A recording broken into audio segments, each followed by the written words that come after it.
Hello everybody, good morning, welcome to the United Stands. I'm Mark Goldbridge and this is your latest Manchester United news and transfer news as transfer talks begin with Joao Gomes at Wolves. Is he the solution to Manchester United's midfield problems?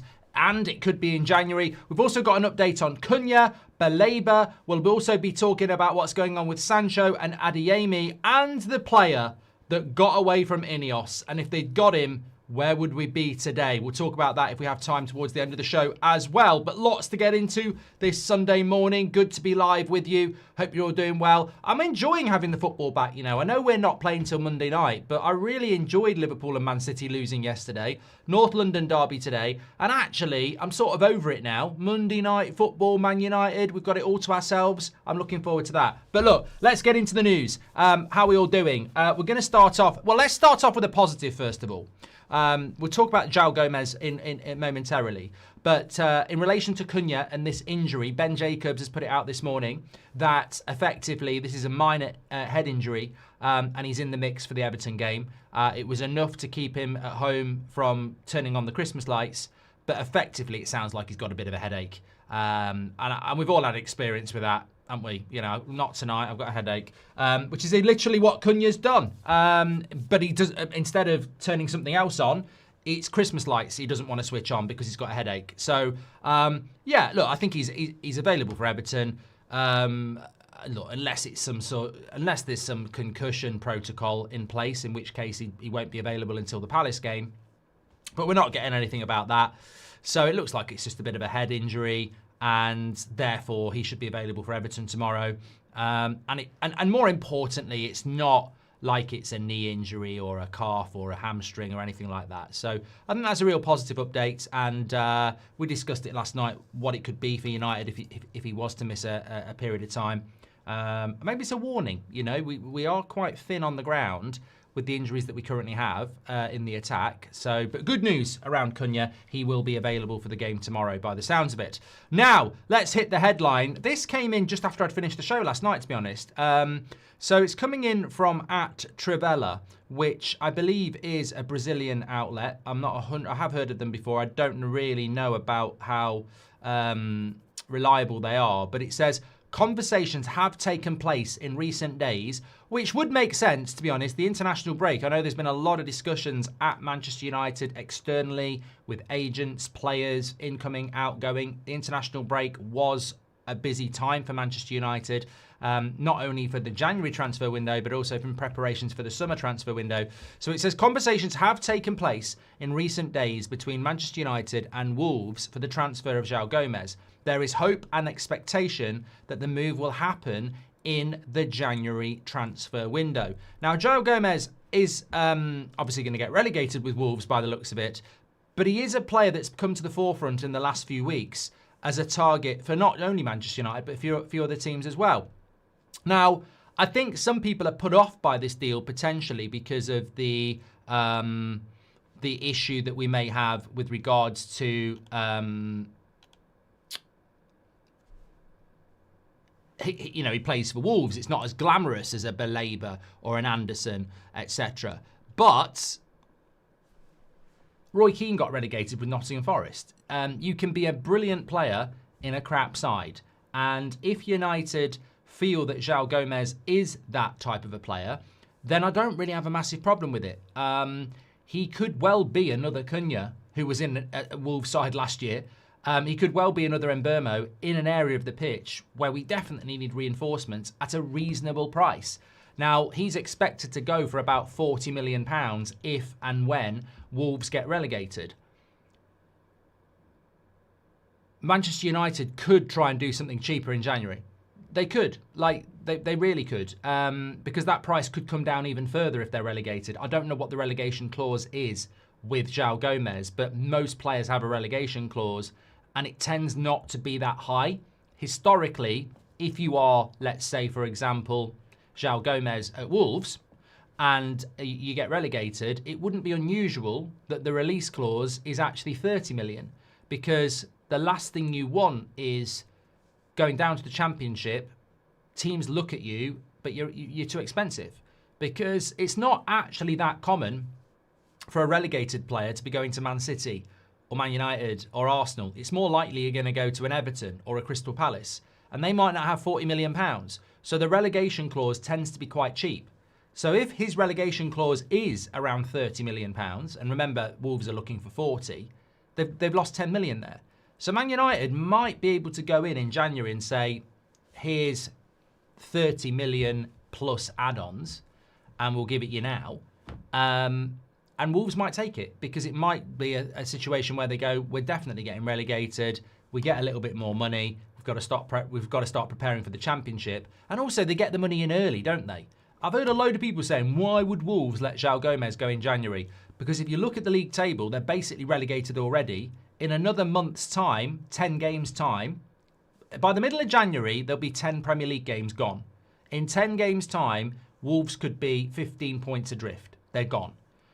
You then go, let's take £35 million for Joao Gomes now, and we've got money going into the summer to build for our next season in the Championship. So I can see how it could happen. The question has to be, is he the right type of profile player for Manchester United? In which case, I would propose a poll. Would you be happy with Joao Gomes? Look, we need 2 midfielders. I'm not convinced that Anderson's going to happen. I'm not convinced that Stiller's going to happen. I don't think Wharton's the right type of player. Obviously, his audition's next Sunday against Man United, but I'm not convinced. Baleba, well, you know my thoughts on him. So if those 4, and I have those opinions on those, you're then talking about Conor Gallagher and Joao Gomes again. And I just think that the age profile of Joao Gomes, the hunger that he'll probably bring, I reckon he's an interesting profile of player. He wouldn't be my main midfielder, but for the January midfielder, I think it's very interesting. My theory is Man United need to buy a midfielder in January and a midfielder in the summer. They can't do 2 in the same summer. I think that's silly. I think it's naive. I think it's problematic. It's risky. It's hard enough signing 1 midfielder in this market in the summer. To try and do 2, I think we leave ourselves with a lot to do. So I like the idea of getting a midfielder in January, and if it's Joao Gomes, it's Joao Gomes. I'm not going to knock it. So, yeah, I quite like the idea of it. Whether the validity of the story is one to, you know, get excited about, well, look, I'll leave that out there. It's interesting. But what I would say is there really anything in that story that you'd say that's a load of crap? Conversations have taken place between Man United and Wolves for the transfer of Joao Gomes. I wouldn't be... Why would that be so left field? Why not? Why would you not have that conversation? He's a midfielder. I would expect us to be having conversations with a lot of people. I'm pretty sure we'll have spoken to Brighton again in the November international break. I wouldn't be surprised if we've spoken to Forest. I wouldn't be surprised if we've spoken to Stuttgart. I wouldn't be surprised if we've spoken to Atletico Madrid about Gallagher as well. Doesn't mean we're going to sign all 5 of them. I just think it's a logical thing for Manchester United to look to do. So, look, let's see where that goes. But... you know, I think we need to sign a player in January, and I think he's quite an interesting profile of player. Daniel Momar says we need to sign Baleba. It's interesting, actually. I didn't think I was going to get pulled back into this morning, but in relation to Baleba, there was some comment last night under the video. I was looking at it this morning about your agenda against Baleba is disgusting or something like that, and I left it. I read the comments, and the person got absolutely blasted in the comments anyway, so I didn't even need to reply myself. But there is no agenda against any player. I really have no agenda against any player. My only agenda is Manchester United getting back to winning titles, because that's what I'm used to. That's the only agenda I have. I don't have time for agendas against Baleba or Bruno or any other bloody agenda I'm meant to have. My only agenda is Man United getting back to the top. And I thought, as United fans, we might disagree, but we dream the same dream and we want the same thing, which is Man United back on top. If I thought Baleba was the player to take Man United back on top, then I would want him at Manchester United. But I'm sorry, in 11 Premier League games, he's averaging about 60 minutes a game, which means he's being hooked very early in the second half every fucking game. He's got no goals, he's got no assists, and he is consistently crap. That's a fact. That's not sensationalist, that's not opinion, that is a fact. And I'm sorry when I look at what Stiller's doing at Stuttgart and what Wharton's doing at Palace and what Anderson's doing at Forest, I don't look at Baleba and go, yes, you're the guy.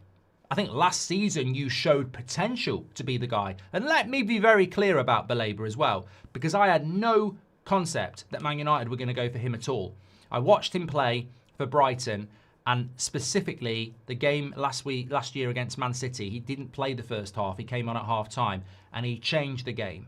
And I said, you know what? I've seen bits of this player. He looks like he's going to be another really good Brighton midfielder. But I've got to put my hands in the air and say, he didn't win Player of the Year in the Premier League last year. I don't think he was in Team of the Year for the Premier League last year. He was just a decent looking player that looks like he was going to be the next Caicedo, etc. He wasn't established. He was showing a lot of potential, and now he's not. So I personally do not care if people disagree with me or not. That's the whole point. But he wasn't an established Declan Rice type midfielder last year. He was showing potential. He was a prospect. He was a prospect last year. And now he's crap. Why the hell would I be like, this guy's the guy? Because last season he looked good. Last year he did look good, but he prospect good, not established good, and now he's playing shit. That's a big red flag to me. So at the moment, it's no, I do not want Baleba. If he starts playing well, and I'd still question why, after 4 months, he still hasn't got the message to start playing well. I mean, bloody hell. What are we talking about here? I didn't get my dream move to Man United, so I'm going to play shit for 4 months. Grow up and get on with it, pal. Like, that is not an endearing factor. Did you see his Instagram post that he had to delete? He went, finally playing at Old Trafford. And I thought, knobhead, who are you surrounded by? What part of it do you think that Man United fans are just sat there reveling in the fact that you're playing shit for Brighton because you want to play for us? Completely the opposite, pal. I want you to be man of the match for Brighton every week if you're going to come to Man United. I don't want to sit there going, oh, look at him, he's had another shit game because he wants to play for us. That's not endearing to me. It will be to some of you, but not to me. I just think his behaviour and his performance shows a level of immaturity. And he needs to grow up if he wants to come to Manchester United. He's got 6 months to do that, in my opinion. And he might end up back at Man United. Look, I wouldn't be surprised if in a year's time we're talking about Baleba in our midfield and he'll have my full support and I'm sure he'll have all of yours.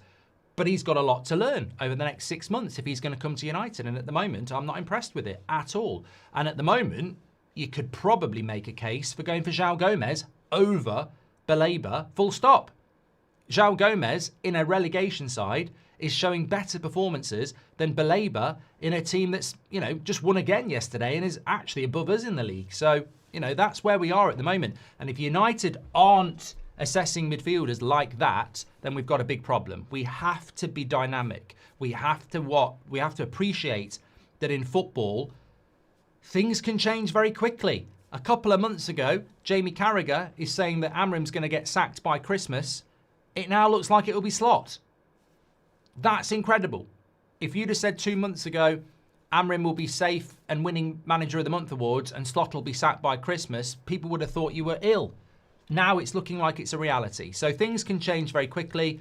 Baleba could have a brilliant second half of the season and he could be our solution. But right here, right now, I think Joao Gomes in the summer is an interesting deal. Said in the summer, Baleba 100 million is an absolute joke, says Robert McCormack. Yeah, look, hey, I put my hands up. What did I say in the summer? I said £80 million with achievable add-ons, get the deal done. Because we needed a midfielder and that was the midfielder we landed on. I don't hide away from saying that. Was I wrong? I suppose so, but at the time, I was probably right. We needed a midfielder. That was the midfielder we were going for. We were in talks with him and we didn't have the money. I think that was crap from United. But look, we didn't have the money. We had 60 million. He's probably overpriced at 60 million at the moment, but in the summer, Brighton wanted 100. So we should have gone into that prepared. Dodged a bullet, comes to mind, of course, but, right here, right now, I wouldn't be happy giving him 60. Who would be your top 5 best option for an 8, says MK. Well, we need 2, mate. I don't really have a top 5. I did a video last week of my top 5. You can go and check it out. But I don't really have a top 5 because it's 2, isn't it? My preference is Anderson and Stiller. I think they would balance each other off really well. They're just a better version of Casemiro and Bruno. Yeah, I think they'd be the two I would want because they balance each other off really, really well. In third place, I'm not really sure at the moment. I really am not very sure. I think they're the two I want, and I think they're the most difficult to get. I saw somebody saying that Stiller's too slow, and I'm like, I genuinely don't think people watch football. Like, what are you talking about slow? I don't think he's slow at all. But also, do you watch the way we play? Do you think our midfield? Do you genuinely think we need? I mean, Agate's quick and he's crap. Like, we don't need fast midfielders, and he's not slow anyway. We need midfielders that can take the ball and play the ball. Is Kimmich particularly fast? Like, is Rodri particularly fast? Midfielders aren't really renowned for being quick. It's about the ability to receive the ball, conduct the play, play a pass, play a tackle, track runners, discipline. I don't know when pace became a thing in the midfield. And if you want pace, Agate's really quick, and it doesn't work. But Stiller only works if we remove Bruno anyway. If we don't remove Bruno, I wouldn't go for Stiller. I don't see Gomes as a United player. He's a bench option, says Rajaf. I mean, mate, I find that hilarious that people think Joao Gomes is a bench option. You've been reading too much shit on Twitter. Joao Gomes is a bench option for Man United. Have you seen our midfield? I mean, I genuinely do think he's better than Casemiro, and he's definitely better than Bruno. But I think that's snobbery. Oh, Bruno plays for Portugal and Casemiro plays for Brazil and he's won 3 Champions Leagues. Yeah, he's 34 in February and Bruno's his number 10. Joao Gomes in our midfield. I'm telling you now, I'm absolutely convinced about this. You drop a decent midfielder into our midfield, you'll think you've got prime Kante. I don't think people realise how limited Casemiro and Bruno actually are now as a midfield too. They're functional, but the upgrade will be mind-blowing to this team when we actually bring in 2 midfielders for the future. It will be such an upgrade. Would Wolves players have clause to leave if relegated at reduced price, as Garfield? Yes. Every player will have a relegation clause. Every Man United player will have a relegation clause. We're not going to get relegated, touch wood, but every club, especially if you're a team in the bottom half, your Evertons, your Sunderlands, etc. But certainly Wolves, West Ham, etc. They'll all have relegation clauses, and you have to have one.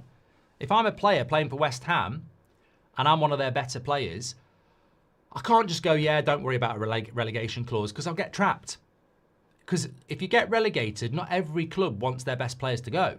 So if you're Jared Bowen and you get relegated, and West Ham say we want 70 million. And nobody wants to pay it, you're playing in the Championship, mate. So you have to have a relegation clause. And that relegation clause is always a realistic, low, reduced thing. And also, it's sometimes in a club's interest because they need to offload wages, etc. So I would say, this is total guesswork. I think Wolves want 40 million for Joao Gomes, but I think his relegation clause is 30. And I think that gives you real scope in January. Now, if Wolves were only 2 points away from safety, I don't think you can do this deal. Because I think they'll go, it's not worth us taking a reduced price for Joao Gomes now when he's one of our better players and we might stay up. But I'm saying in 10 Premier League game time, which is the middle of January, if Wolves haven't picked up some points and we play them twice, then cashing in probably makes a lot of sense. I need Bruno to play at 10 again. What's your lineup for tomorrow, says Ace. I mean, look, I've slept twice since the preview. My lineup for the game was Lemens, Ahmad, Dorgu, Yoro, De Ligt, Shaw, Bruno, Casemiro, Mount, Cunha, and Mbeumo. That's what I think he'll do with that, yeah. Thank you, Ace. Solid Blake, thanks for being a member for 33 months. Gomez could be bench player if we get our targets, says Liam White. How would it be about? I don't get this bench Joao Gomez stuff. I mean, are people drunk? Not been to sleep? What's this bench option you're talking about? Our midfield shit. And it won't even be a midfield next year. Casemiro's gone. Bruno hopefully will be gone. So why is Joao Gomes a bench option? We need 2 midfielders to start for Man United. If we go and get him, we won't buy 3. It'll be 2. So I don't think he's going on the bench. I really don't. Really think if we go for him, I really think we need high-engine, top-class technical players in our midfield. Is Gomes that, or just a quick fix for Casemiro out the season for a Champions League spot? Says Umbros 37. And Seth says, we need to target midfield like we did with striker. All major European clubs will go for Anderson and Stiller. Unless they go, I want United. We need plan A to E. I think this is a great point by Seth. I think the midfield market right now is plentiful. And I think we're almost sat there in this arrogant position of going, do I want Stiller and Anderson, or do I want Baleba and Wharton? And the reality is, like the striker market, we probably won't be at the front of the queue unless we've got Champions League football and we're really attractive.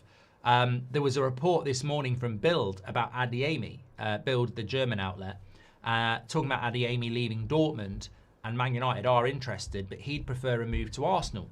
I can deal with that. Gyökeres preferred us over Arsenal, preferred Arsenal over us. If that's true, that Adeyemi prefers Arsenal over Man United, obviously I like Adeyemi and I'd like him at Man United, but I understand that. Arsenal are going to win the league. Arsenal got to the Champions League semi-final. Arsenal play in the Champions League every year. At the moment, there are clubs that, unless you get that unique Mbeumo Cunha thing where they love Man United and they want to play for Man United, we're probably going to come second or third if it's a player deciding over us, Liverpool or Arsenal or Man City. They're probably going to choose Liverpool, Arsenal or Man City, or maybe even Chelsea. The only way we change that is to embrace that. I'll put my hand up. Some people won't do it. I think that, players will choose Arsenal over us at the moment. Some people don't let their pride do it. They're like, we're Manchester United. And no, I think if you ignore that, you ignore the problem. The reason Arsenal are more attractive to us, to players than us, is because of the success and structure and vision that they're building. So if we want to be the choice over Arsenal, we've got to mirror what they're doing. We need to be in the Champions League. We need to be a team on the up. We need to play exciting football. We need to capture the imagination of these players. And that is not where we're at the moment. So I think that's a bit of a warning for the summer. By the time the summer comes around, we've got to be an attractive proposition. We're certainly not going to get Stiller and Anderson if we're not in Europe and we finish 7th. It won't work. So that's part of the parcel, really. For me, Chip says, for me, Gomes is an upgrade on Agate, hard worker, covers a lot of ground, but not great on the ball. As the third midfielder in a rotational 3, I would take him. Well, of course, if we bring a midfielder in January, it allows us to move Mainoo on loan. And I see that as a positive. If you said to me, we're going to bring a midfielder in that Amrin wants in January, he clearly doesn't.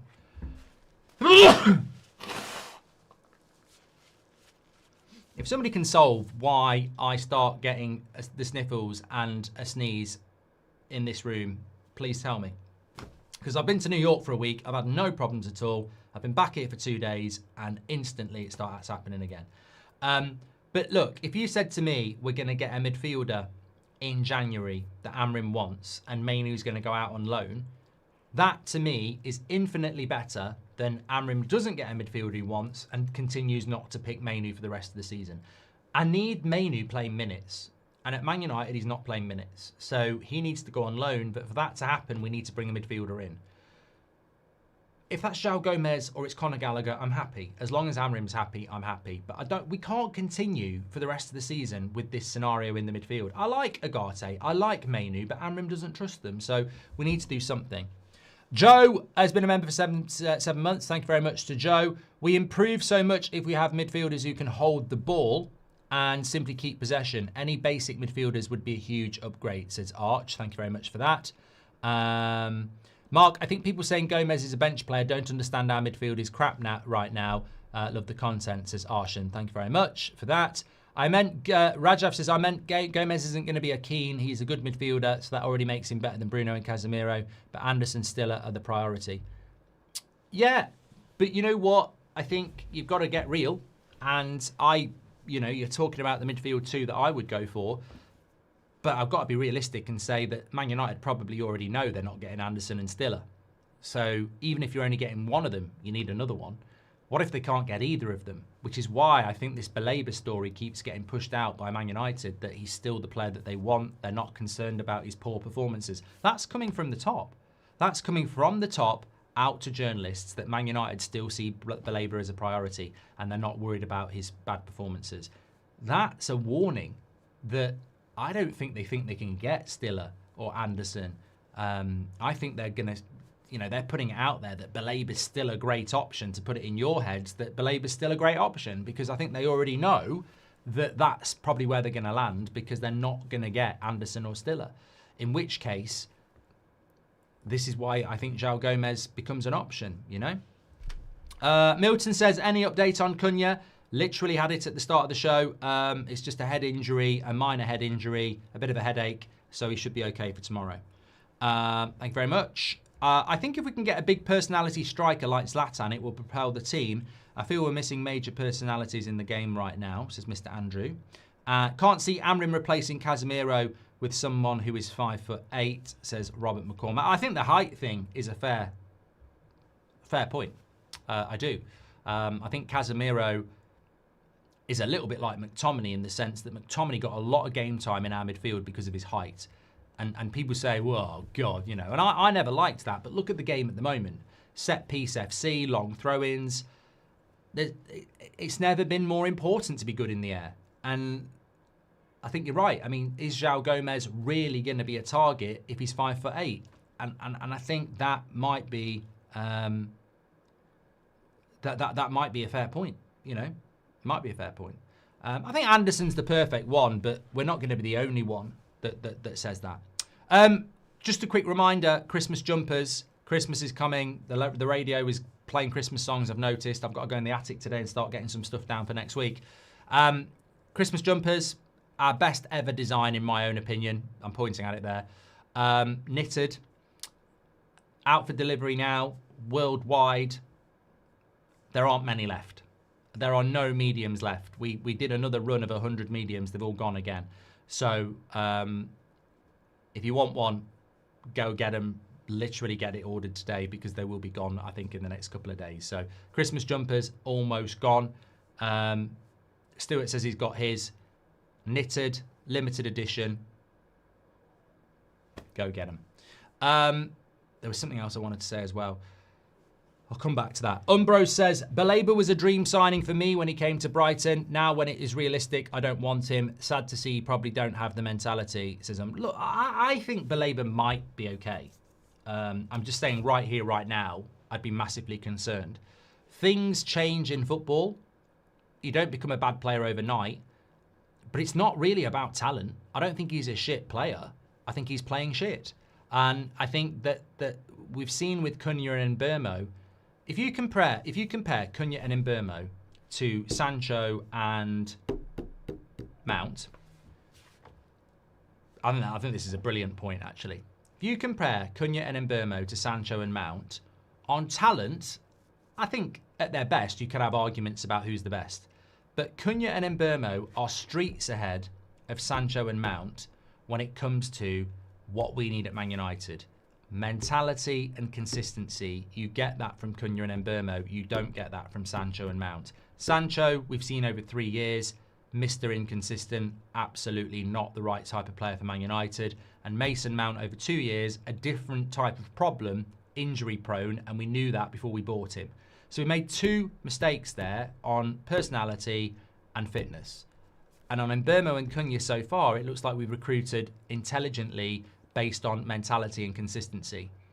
So I look at Baleba and I go, which side does he fit into? Is he on the Mbeumo and Cunha side, or is he on the Mount and Sancho side? And at the moment, I think he's drifting towards the Sancho and Mount side around red flags.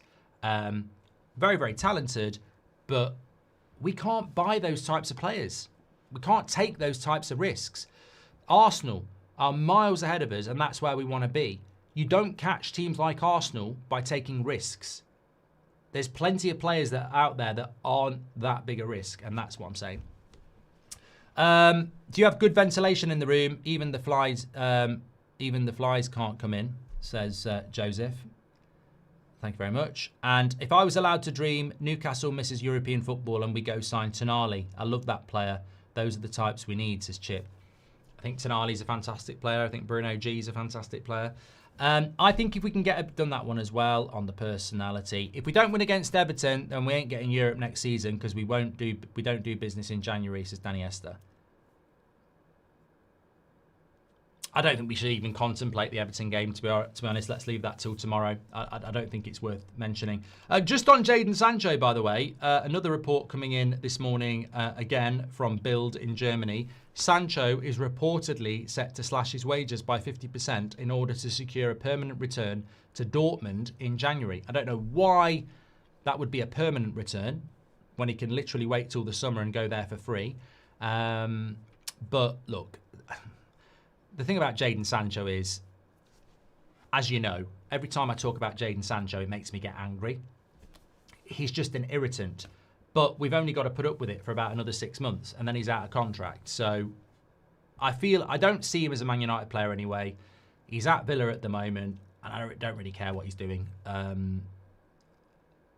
don't know why Man United thought they might get a transfer fee for him. I thought that was really naive. But United just need to move on, and I think we are moving on. In relation to the butcher, Martinez, there is a chance he could be involved in the Everton game tomorrow.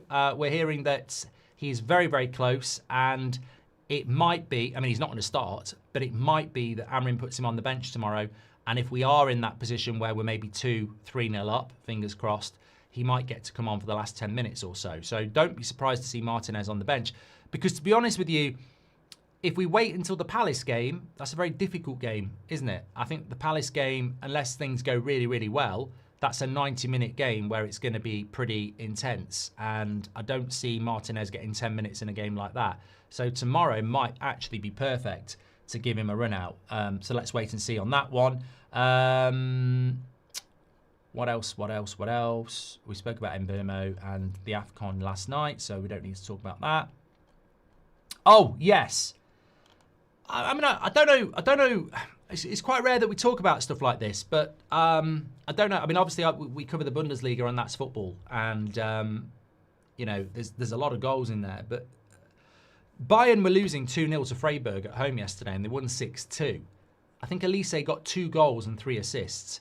You can arguably say he's one of the best players in the world at the moment, Olise. And he's certainly the one that got away for Manchester United. Now, I'm not for 1 minute saying that we messed up. I think we made a play and we weren't ready to do it. And obviously Bayern is a better option than Man United. But he, without a shadow of a doubt, was a #1 priority for the Ineos team when they came in. They wanted Olise. This was the player they wanted as their first signing. We weren't in a position anyway because we needed to sell to buy and all that bollocks. But he probably would have chosen Bayern Munich over us. But it did get me thinking yesterday, like, this was a player that Ineos wanted. Imagine if we'd brought Michael Olise in. And at that time, Ten Hag would have been the manager. I mean, football's a funny old game, isn't it? And I think Michael Olise has made the right decision. And obviously he has, because he's doing very well at Bayern Munich. But where would Man United be if we'd brought Michael Olise in that summer? And it's funny to think that actually Ineos did really, really want him. And that was at a time where we just won the FA Cup. You know, that was that summer there. That was the summer where they stuck with Ten Hag. So where would Man United have been? We might have been top of the league with Rashford on the left wing and Michael Olise on the right wing and Rasmus up front. I don't know. Maybe it would have all gone wrong. But, yeah, I mean, look, it's not really anything that we're going to get into any depth in, but I'm just putting it out there. He's one of the best players in the world at the moment, and Man United did want him, and there was a time where there was a lot of strong indication that we were going to get him, but I think Bayern Munich made the bigger play, and they did get him. Maybe Man United would have carried on being shit, but I think he's just such a good player that if he'd come to Man United, I don't think we'd be in the position we are now. He is absolutely fantastic at the moment. Official Park Ji-sung says, that video where it showed you in your drawers in your hotel room made me burn up. I want you now. Okay. with a picture of Margot Robbie. Good morning, says Treeman. Thank you very much, pal. Wolves with the perfect game for him to start, says Tom McBride. That's in relation to Lisandro. Thank you very much. Well, I think with regards to... Let me have a quick look at when we're playing Wolves. I mean, I've looked at these next 10 fixtures. I should know them like the back of my hand. So it's Everton at home, Palace away, West Ham at home, Wolves away. I mean, I think that's a long way away.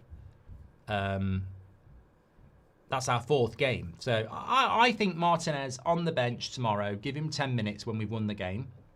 Palace, maybe try and give him half an hour. West Ham at home, 45 minutes. Yeah, maybe we're working towards that. I mean, look, ultimately, Luke Shaw needs to be taken out of that team. I think that's going to be I get the feeling that's going to be more of a topic of conversation in about a month's time than you think. I actually think Amrim does do stuff that surprises people. Delo. I wouldn't be surprised if he sticks with Luke Shaw and keeps benching Martinez even when he's fit. Martinez getting that place back, I think, is essential, but I don't think it's necessarily going to happen as quick as we think it's going to be. So could be an interesting one there. Although Luke Shaw could get injured at any moment. We know that. Okay, thank you everybody for watching this morning. Really appreciate you as always. It's what's happening today? It's Sunday, so 8 o'clock show tonight as per usual. Oh, North London Derby on That's Football at 4:30. We'll be doing that, so get involved in that one. Thank you everybody for watching. Make sure you smash a like and subscribe to the channel. Don't forget Christmas jumpers. Go and get the last few now while you can. Our best ever knitted jumper. I love it. Absolutely brilliant. I'm going to start wearing mine soon, actually. And I'll speak to you all in a bit. Take care.